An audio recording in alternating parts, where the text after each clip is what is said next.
from 2 in the next iteration. Okay, so it will, but remember that it will always decrease from 2 to 0. And what is R? R is the random vector. That means it generates randomly any value within 0 to 1. And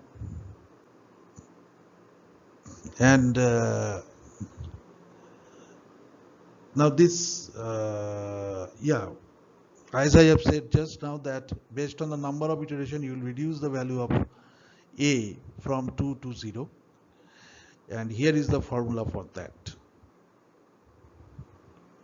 Value of A will be decided like this: 2 minus 2t divided by t max. Now you will say, what is t?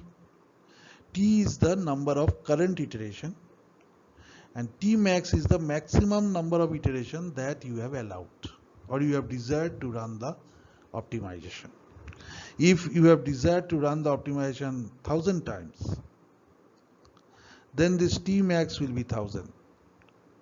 And if you are at 500th iteration, then what happened?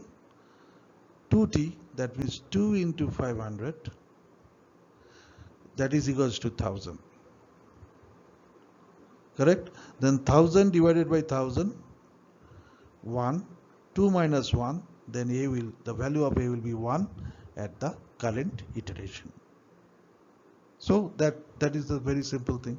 Then you put the value of A. A random value will be generated within 0 to 1 as the value of R. This A and this A is same. So as a result of this equation, you will get the value of A. So that is all about coefficient vectors. Although they have been written as coefficient vector, for simplification you will take this as scalars. Vector they have taken because we have generated 3 wells at each iteration from the beginning. So actually A will be there for 3 wells, 3 different A will be there, 3 different R will be there. So that is why they are saying they are vector.